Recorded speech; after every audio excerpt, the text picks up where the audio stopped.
ज्ञानी अज्ञान का पोषण करता है, ज्ञानी ज्ञान का पोषण करता है, अज्ञानी संसार बढ़ाता है, ज्ञानी संसार नसाए। स्व प्रभाव में प्रभुत्व जगाए रे, स्व प्रभाव में प्रभुत्व जगाए रे। जीवन है पानी के बूंद कब मिट जाए, होनी अनहोनी हो, होनी अनहोनी कब क्या घट जाए।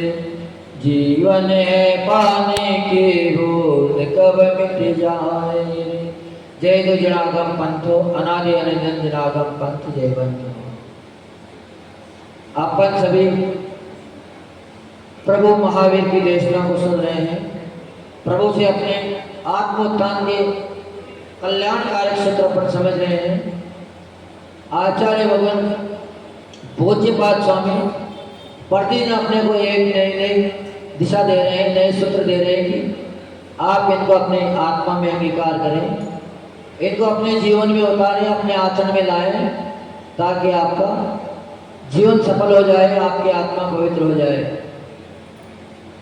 पर अपन सभी अज्ञानता में इतने उलझे हैं कि समझाए बात समझ में नहीं आती है। और आचार्य भगवान ने कल बताया था अपने को, क्या बताया था कल? भोक्तवान जिता मोहर मोहन मया सर्वे भी पुद्गला। पुद्गल परमाणु इस जीव ने अनेकों बार भोग कर छोड़ दिए, पर फिर भी अनादिकाल से भोग रहा है, फिर भी उसकी इच्छा खत्म नहीं हो रही, तृप्ति खत्म नहीं हो रही है। जब तक मन में आसक्ति बनी रहती है, आत्मा में आसक्ति बनी रहेगी, तब तक कभी भी जीव अपना हित करने की नहीं सोच सकता।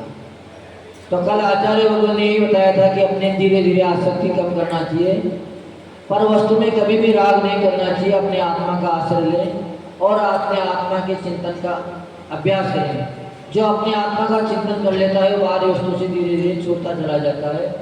फिर उसकी रुचि बाहरी वस्तु में इतनी नहीं रहती, न उसके खाने में रुचि रहती है, न ही पहनने में रुचि रहती है। वो हरदम यही सोचता है कि जितना समय प्रभु भक्ति में लगा लें उतना ही अपना होता है। तो आचार्य भगवान आज अपने को 31 नंबर के सूत्र में एक और नई बात बता रहे हैं कि संसार में जितने भी जीव हैं सब अपना अपना ही चाहते हैं। कोई भी दूसरे का भला करना नहीं चाहता, सब सोचता है कि हमारा भला हो जाए। सब व्यापारी सोचते हैं हमारी दुकान चल जाए, दूसरे की तो बिल्कुल बंद हो जाए। हाँ, तो ये भी नहीं होना चाहिए। पर संसार की यही रीति है, सब अपना अपना भला चाहते हैं। तो आचार्य भगवान आज के सूत्र में अपने को बता रहे हैं, कर्म कर्म हितावंती जीवो जीव हितस्पृहा स्व स्व प्रभाव हो यस्ते स्वार्थो को न वांछति, स्वार्थम को न वांछति। ये कर्म अपने हित रूप सभी कर्मों को मानता है। जब एक कर्म बन जाता है तो सतत जैसे ही वो उदय में आता है तो उस कर्म के निमित्त से दूसरे अनेकों कर्म बन जाते हैं। और आत्मा चाहता है अपना हित। आत्मा सत्य चाहता है कि जब जितने जल्दी हो सके जितने जल्दी हम कर्मों से छूट जाएं, ताकि हमें अनंत सुख की प्राप्ति हो। तो सब अपना अपना हित चाहते हैं, पर कब मिलेगा? जब प्रभाव में वो आ जाते हैं, लोग सत्ता में आ जाते हैं, तभी उनका प्रभुत्व हो जाता है। और जब प्रभुत्व हो जाता है तो सब अपने से छोटे को दबाने का हर समय प्रयास करते हैं। तो जब कर्मों की प्रबलता रहती है तो कर्म हमेशा एक बांधने का कोशिश करते हैं। अपन संसार में देखते हैं, अगर छोटा सा व्यक्ति भी क्यों ना हो, अगर उसने चुनाव लड़े और वो चुनाव में जीत गया, सत्ता उसकी बन गई, तो सोच ही अपने आप को बलवान समझने लग जाता है, फिर दूसरे को दबाने की कोशिश करता है। ऐसे ही कर्म है। कर्म ऐसे देखे जाए तो बहुत निर्बल है, पर जब वो आत्मा से बन जाते हैं, आत्मा में एक में हो जाते हैं, तो वो भी आत्मा का अहित करने की सोचने लग जाता है। किसी भी व्यक्ति को आपने शरण दे दी कि बहुत गरीब व्यक्ति हैं, इसका भी पालन हो जाएगा, ये भी आगे बढ़ जाएगा, उठ जाएगा, अपने यहाँ शरण दे दी। पर जैसे ही वो योग्य होगा वो आपका ही हित करने में तैयार हो जाएगा, आपको ये नुकसान पहुँचाने में तैयार हो जाएगा, क्योंकि संसार में ऐसा ही अनादिकाल से होता आया है।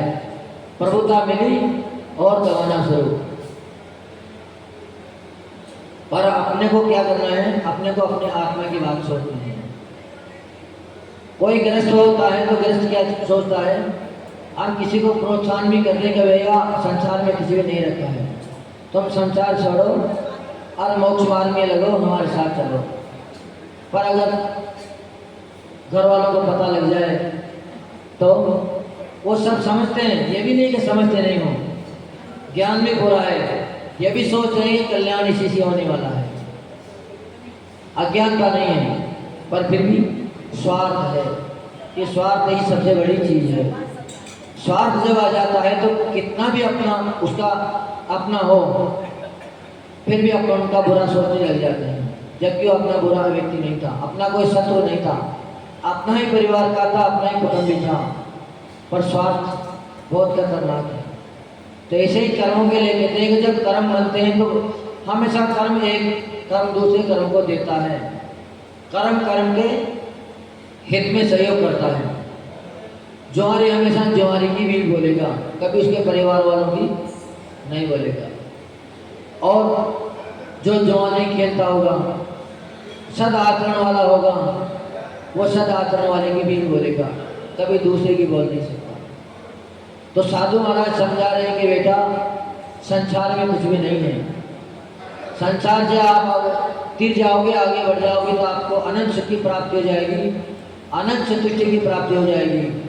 हम आपको अच्छी अच्छी बातें शास्त्रों से बताएंगे, आप ज्ञान में मग्न हो जाओगे, आपको यहाँ तक की खाने कमाने की भी चिंता नहीं रहेगी, सब व्यवस्था आपके पुण्य से स्वतः ही होती चली जाएगी।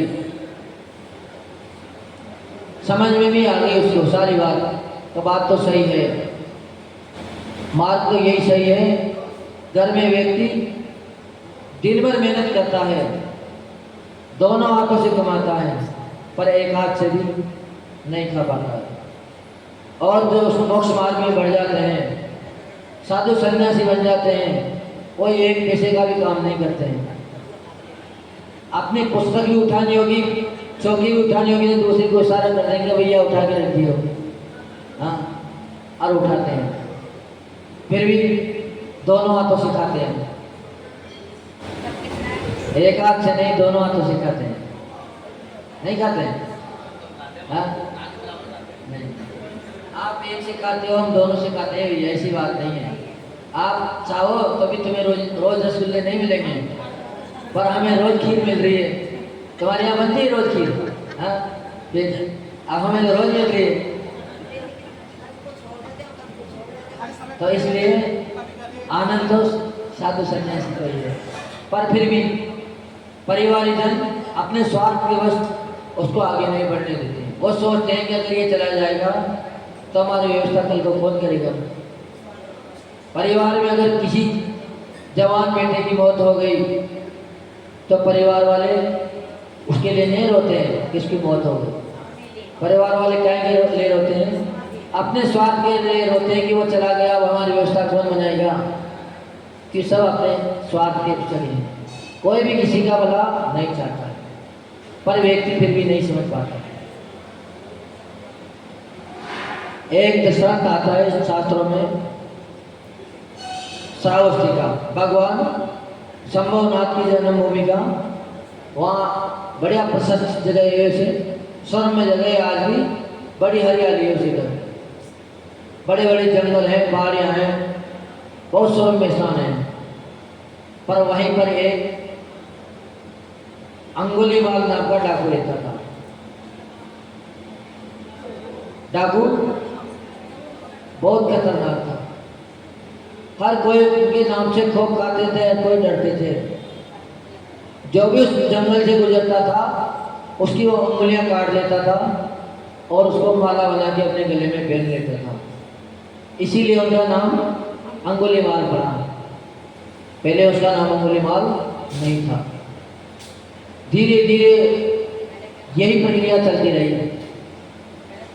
एक दिन एक नगर में साधु महाराज आए तो उनसे प्रभावित होकर एक व्यक्ति ने दीक्षा धारण कर ली, संन्यास ले लिया। साधु महाराज के पास बैठ के उन्होंने बहुत अच्छे से साधना करी। एक दिन सोचा तो गुरु महाराज हम यात्रा करें आए, तो गुरुदेव ने कहा अच्छी बात है भैया, तुम चले जाओ।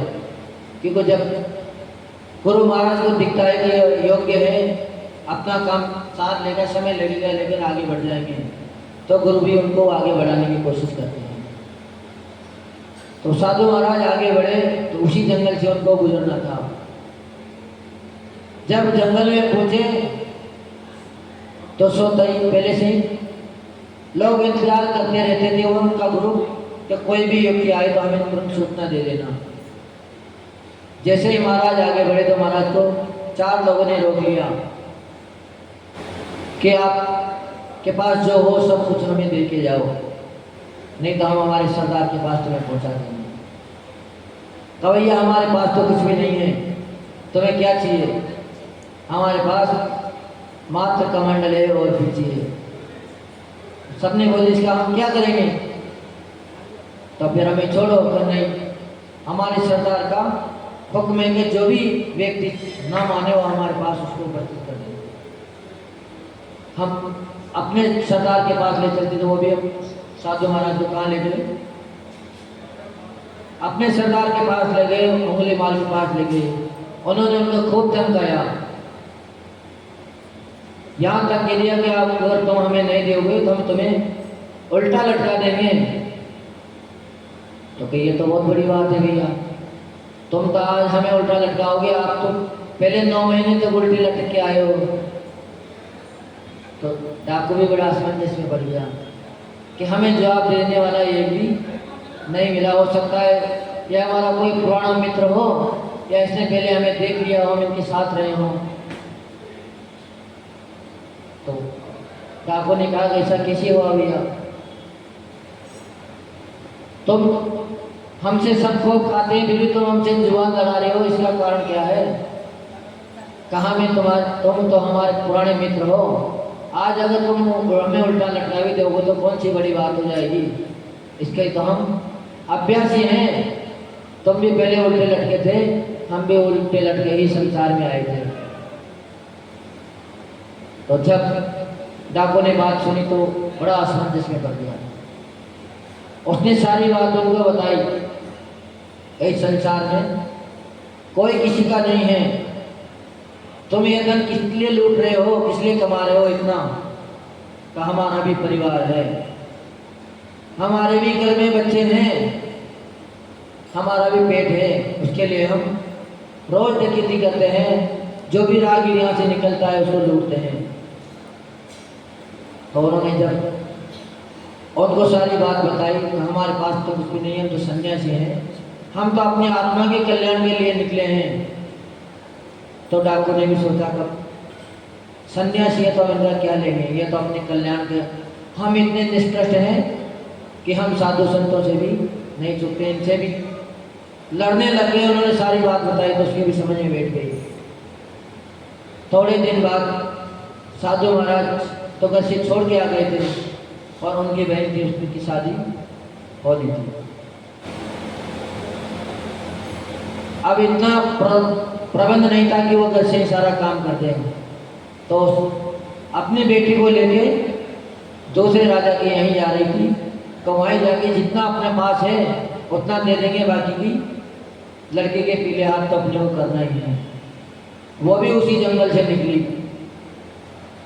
जैसे जंगल से आगे जा रही तो उनका जो बेटा था जिन्होंने दीक्षा ले ली थी वो पहले से ही उनको मिल गया, क्योंकि वो पास में ही साधना में बैठे थे, ध्यान में बैठे थे। बहन ने देखा, माँ ने देखा तो देखते ही बड़े प्रसन्न हुए कर हमें आज महाराज मिल गए, बड़ी प्रसन्नता है। महाराज से सारी चर्चा करी, वार्तालाप करी। उसके बाद उन्होंने पूछा कि आगे कोई खतरा तो नहीं है जंगल में, हम फला फला गांव जा रहे हैं और तुम्हारी बहन की शादी करनी है। पर महाराज कुछ भी नहीं बोले। उनके लिए शत्रु और मित्र दोनों ही बराबर थे। जैसे ही थोड़े आगे बढ़े तो उनको डाकुओं के गुरु ने पकड़ लिया, उनका सारा धन लूट लिया, यहाँ तक कि पकड़ के अपने डेरे पे ले गए। जैसे ही वो सरदार के पास पहुंची तो माँ के मुंह से एक बात निकल गई कि देखो कैसा बेटा है, उसको सारी जानकारी थी, इसी जंगल में साधना करता है, फिर भी हमें कुछ नहीं बताया, डाकुओं के गिरोह में हमें फंसा दिया। कहीं में फंसा दिया? डाकुओं के गिरोह में फंसा दिया। कहाँ तो डकैतों ने सारा माल लूट लिया था। जैसे ही ये बात सुनी तो वो भी पिघल गए। माँ उल्लाना दे रही है, माँ गालियाँ दे रही है अपने बेटे को। कहाँ तो पहले तो श्रद्धा थी, पर अब क्या आ गया? अब आ गया स्वार्थ। स्वार्थ जब आ जाता है तो आंखें बन जाती है। फिर कभी नहीं सोचते हैं कि ये तो मुनिराज हैं, इनको किसी से कोई मतलब नहीं, किसी से कोई राग द्वेष नहीं है। स्वार्थ बड़ा खतरनाक है। तो इस संसार में सारी प्रक्रिया स्वार्थ की चल रही है। परिवार में जब स्वार्थ आ जाता है तो बेटा बाप को मारने के लिए तैयार हो जाता है, पत्नी पति को मारने के लिए तैयार हो जाती है, मात्र स्वार्थ के खातिर। तो स्वार्थ बड़ा खतरनाक है। पर जैसे ही डाकू ने यह बात सुनी तो उन्होंने तुरंत ही उनके चरणों में अपना सिर रख दिया कि माँ तो किसकी बात कर रही है? कि तो वो बात सोचते ही समझ गए थे पास में। अभी अपन ने थोड़े दिन पहले साधु महाराज आते और यही तपस्या कर रहे हैं और उन्हें यही कहा था कि हम किसी को कोई पता नहीं बताते, हमें किसी से कोई न शत्रुता है न हमें किसी से कोई मित्रता है। हम तो अपने आत्मा का कल्याण करना चाहते हैं, अपनी आत्मा का ध्यान करते हैं। इसी बात के लिए डाकू ने उनको छोड़ा था। तो तुरंत ही डाकू बोल पड़े कि माँ तुम्हें हम धन नहीं लूटेंगे, तुम किसको उल्लाना दे रही हो? तुम्हें तो इसी पुत्र के ऊपर गर्व होना चाहिए था कि ऐसा निष्प्रह है, ऐसा वितराग था कि उसके अंदर भाव एक शत्रु और मित्र में एक सा भाव समझता है। चोर डाकू में और अपने कुटुंबी परिवार में एक सा व्यवहार करता है। हम आज तुम्हारे पास जितना धन है तुम शादी अब वहाँ ले जाके मत करना, हम तुम्हें इतना माल देंगे, इतना धन देंगे कि आज तक किसी ने ऐसी शादी नहीं रचाई होगी, क्योंकि हमारे पास धन दौलत की कोई कमी नहीं है, क्योंकि उनके पास तो भंडार भरे थे, खजाना था। पर एक बार तुम हमारे साथ मात्र उन साधु महाराज को हमें मिला दो, काम में लेते तुम्हें वहाँ ले जाके हमें छोड़ दो। जैसे ही डाकू महाराज जी के पास पहुंचा तो माँ को तो उन्होंने खजाना बता दिया, और उसी दिन उन्होंने उस डकैती के काम को छोड़ दिया कि देखो इस संसार स्वार्थी है, हम मात्र अपने जीवन को पालने के लिए जीवों को मार रहे हैं। और कहाँ है साधु? देखो अपने परिवार को भी अपना पता नहीं बताया कि आगे डकैत हैं, आपको लूट लेंगे, ऐसी निष्प्रता हमारे अंदर भी है। तो जब संयोग अच्छा मिल जाता है तो व्यक्ति भी अच्छे राह पे चल पड़ते हैं, पर अपन स्वार्थ के वश उनको आपके राह पे बढ़ने नहीं देते। अगर किसी व्यक्ति तो पहले से पता लग जाए कि हमारे पास धन दौलत है तो क्या वो नौकरी करेगा? पर जिसको पता ही नहीं है तो पता होना जरूरी है। किसका? अपने आत्मा का, अपने आत्म कल्याण का। जिसको आत्म कल्याण का पता लग जाता है, आत्म कल्याण की भावना जग जाती है, और निश्चित ही आगे बढ़ने की कोशिश करते हैं, अपने बुरे कार्य को छोड़ देते हैं। पर जिसको पता नहीं है वो सतत व्यक्ति को नीचे गिराने की कोशिश करते हैं, अपने ग्रुप में मिलाने की कोशिश करते हैं। कोई भी नहीं कहेगा तुम दूसरे के साथ चले जाओ, पर जानते सभी हैं।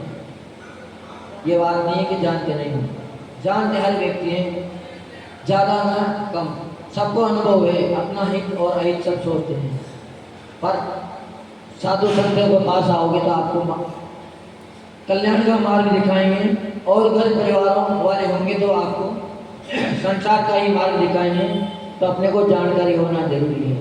पर व्यक्ति मूर्ख कौन है? जिसको जानकारी भी हो गई, समझ में भी बात आ गई, फिर भी वो नहीं समझ रहा है। एक तो काम डाकू था, उसको बात समझ में आ गई तो उसने अपना दुष्कृत्य भी छोड़ दिया, अपना जितना माल था वो भी सब छोड़ दिया, और क्या बन गया? साधु बन गया। पर अपन सभी को सारी जानकारी है, फिर भी अपन अंधे बने हुए हैं। अपन अपनों का अहित करने में लगे हैं। तो कैसे न कैसे करके हमने जेल भोगी, इनको भी जेल होना चाहिए। आप सभी ने क्या भोग रहे हो? आप सब जेल भोग रहे हो, और अपनों को भी जेल में डालना चाहते हैं कि ये बच ना जाए।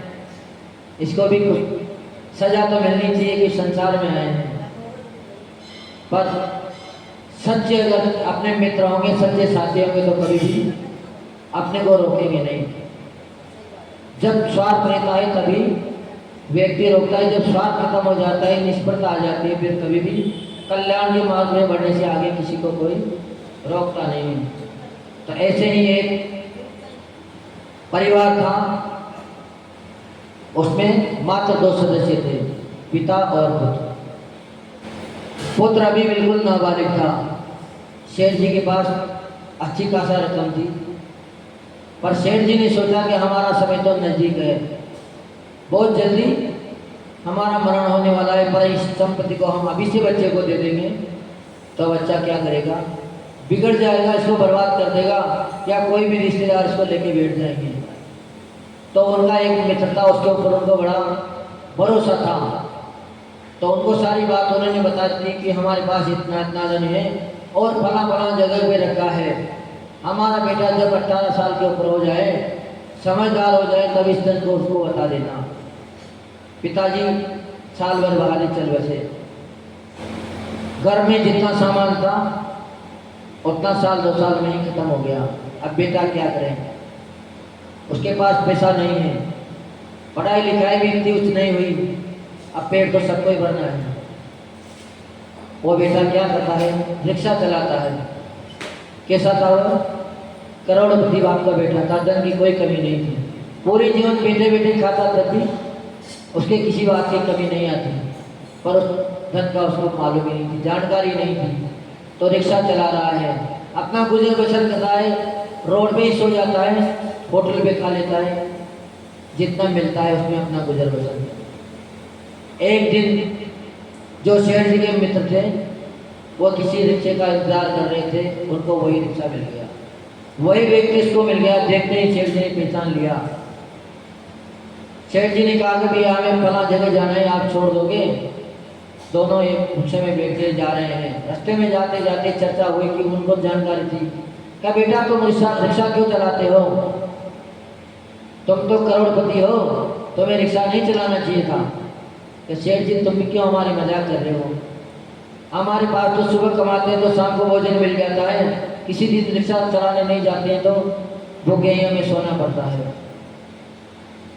जैसे ही सेठ जी ने उन्हें कुछ मालूम बताई कि तुम्हारे पास तो इतना धन है और तुम्हारे मकान नहीं रखा है। जब तक पता नहीं था तब तक तो रिक्शा चला रहा था। जैसे उसे मालूम पड़ा उसी दिन वो रिक्शे को घर पे नहीं लाया, रिक्शे को वहीं छोड़ आया कि हम तो अरबपति हैं, हम तो करोड़पति हैं, पर अपन को सब मालूम है, फिर भी अपन समझ नहीं पा रहे। वो बेटा तो समझ गया, जबकि अभी उसे मिला नहीं है कुछ भी, उसे धन भी नहीं मिला है, अभी तो मात्र जानकारी हुई है। पर अपने को सब कुछ मिल गया, जैन धर्म मिल गया, जिनेंद्र देव अपने को मिल गए, सच्चे गुरु अपने को मिल गए, फिर भी अपन उनका सानिध्य नहीं ले पा रहे हैं।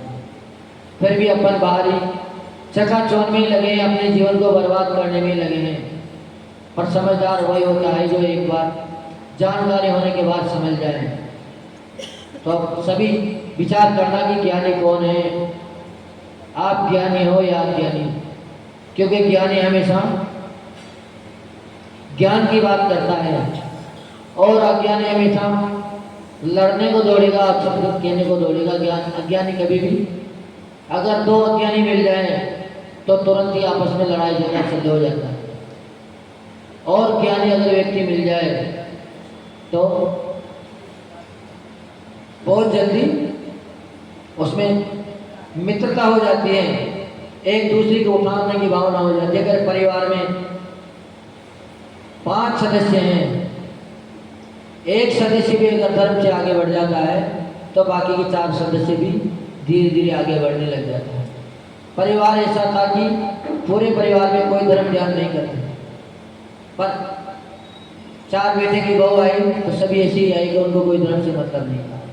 पर जब 5वीं आई तो वो धर्म से जुड़ी हुई थी, उसने पूरे परिवार को संभाल लिया, पूरे सदस्यों को धर्म से जोड़ दिया। तो हमेशा अपने को ऐसे व्यक्ति से संपर्क करना चाहिए जो स्वार्थी ना हो, स्वार्थ से हमेशा दूर रहना चाहिए।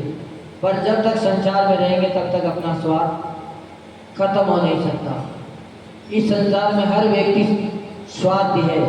आप सोचो कि हम स्वार्थी नहीं है तो हम भी स्वार्थी हैं, हम आपसे भी ज़्यादा स्वार्थी हैं। हमसे बड़ा स्वार्थी संसार में कोई दूसरा हो नहीं सकता। हमें इतना स्वार्थी है कि हम जिस माँ ने हमें जन्म दिया, पाला पोसा बड़ा किया, उसको हम कहाँ छोड़ आए? घर ही छोड़ आए। ये भी नहीं सोचा कि अब बुढ़ापे में इनका क्या होगा। तो हमसे बड़ा स्वार्थी कोई है? पर हमारा स्वार्थ हमें ऊंचाइयाँ दे देगा, पर आपका स्वार्थ आपको भी डुबो देगा, और जो आप साथ देगा जो आपका उसको भी डुबो देगा। तो आपका स्वार्थ किसी भी काम का नहीं है। पर हमारा स्वार्थ कम से कम एक का बुरा करेगा लेकिन दूसरे का तो भला कर ही लेगा। अपना तो भला हो ही जाएगा, दूसरे का हो ना हो। क्योंकि आचार्य वगैरह कहते हैं कि कोई किसी का भला इस संसार में कर नहीं सकता। व्यवस्था बना के भी अगर आप आ जाओ तभी उनका अगर पुण्य नहीं है तो उनको कुछ भी मिलने वाला नहीं। तो अपन अपने स्वार्थ को छोड़ें और धीरे धीरे प्रभु की संगति करें ताकि अपन निस्वार्थी बने। पर यह बिल्कुल सत्य है कि जब तक अपना प्रभाव रहता है तब तक कोई भी झुकना नहीं चाहता है, चाहे छल कपट भी क्यों करे। अगर कोई पहलवान जी है, उसने किसी को चांटा मार दिया तो बलवान निर्बल होगा, वो क्या कहेगा? अब कोई बात नहीं, हमें आपको क्षमा किया, और उसने क्षमा किसने कर दिया? अपन अगर किसी का हित भी करना चाहे तो किसे करते हैं? छल कपट से करते हैं। अब जो व्यक्ति छल कपट से काम करता है वो कभी भी आगे नहीं बढ़ना सकता। निस्वार्थी बने, कैसे बने? बिल्कुल निष्कपट बने। छल कपट से अपन निस्वार्थी ना बने। स्वार्थ भी छोड़ा और छल कपट अगर आत्मा में रह गया, जीवन में रह गया तो उसका भी उद्धार कभी नहीं होता। तो व्यक्ति हमेशा छल कपट की बात करते हैं, पर अपने को समझना है कि अपना कल्याण किसमें, छल कपट करने में है या छल कपट छोड़ने में है। जितना अपन अपना भला सोचते जाएंगे उतना ही अपना भला होगा। तो आज की गाथा वैसे थोड़ी डिफिकल्ट भी है, समझने में बड़ी मुश्किल से आ रही है। हाँ, आ रही है। कल की तो बड़ी अच्छी है। इसमें चलो बहुत ठीक है, क्योंकि हमने भी कल पढ़ी नहीं की है। तो हमेशा अपन यही सोचें कि अपने स्वार्थ को छोड़ें। धीरे धीरे जितना स्वार्थ छोड़ते जाएंगे उतना ही अपन आगे बढ़ते जाएंगे। तो आचार्य भगवान इस गाथा में अपने को यही बता रहे हैं कि जो भी पदार्थ अपने को दिख रहे हैं सब पुद्गल हैं। अरे इन पुद्गलों को अपने कई बार छोड़ दिया, तो अपन इनको इसका आश्रय ना लें, इनको छोड़ें और अपने हित की बात सोचें। जो अपना हित चाहते हैं उसकी संगति में अपन लगे, क्योंकि अपने संगति जिसकी अच्छी होगी वो अपने को अच्छी संगति दे देंगे। जिसकी संगति बुरी होगी अगर अपन उनका आश्रय ले लेंगे तो अपना भी अहित हो जाएगा, अपन की भी संगति बुरी हो जाएगी। इसलिए अपन हमेशा धीरे धीरे ऐसे व्यक्ति की संगति करें, ऐसे व्यक्ति के प्रभाव में आए जो अपना हित चाहता हो, जो अपना बुरा सोचता हो उसकी संगति में कभी भी ना जाए। नदी तैरनी हो तो हमेशा काष्ठ की नाव का ही अपन सहयोग जुटाएं, पत्थर की नाव का कभी भी आश्रय ना लें, कि पत्थर की नाव स्वयं भी डूबती है और दूसरों को भी डुबाने का काम करती है, क्योंकि संसार में सब स्वार्थी अपन जिसके लिए कमा रहे हैं वो सब अपने स्वार्थ सदराए तब तक तो आपको अच्छे से प्रेम कर रहे हैं। जिस दिन उनका स्वार्थ खत्म हो जाएगा उसी दिन वो आपसे प्रेम करना तो दूर की बातें बोलना भी पसंद नहीं करेंगे, आपसे बोलना भी छोड़ देंगे। यही संसार की रीति है। हम जब आए तो सबने खूब कोशिश करी रोकने की, पर जब आए गए तो अब कोई भी नहीं आते। साल 2 साल कभी कभार आ जाए तो, क्योंकि अब उनको कोई स्वार्थ नहीं है। कई दुनिया स्वार्थ की है। धीरे धीरे अपने आप को समझें और आगे बढ़ने का प्रयास करें। जो परम पूज्य राष्ट्रपति समनाचार्य गुरुदेव विमल सागर जी महामनिराज जी की जय।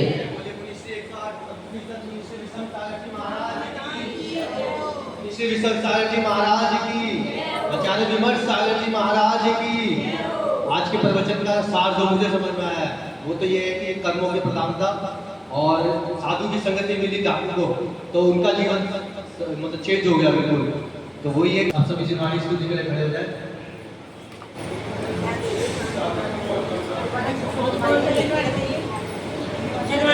जिनवाणी से सूझे लोकालो, सोवाणी मस्तक धरो सदा नमावेशी। जावानी के ज्ञान से सूझे लोकालो, सोवाणी मस्तक धरो सदा नमावेशी। बोले जिनवाणी माता की।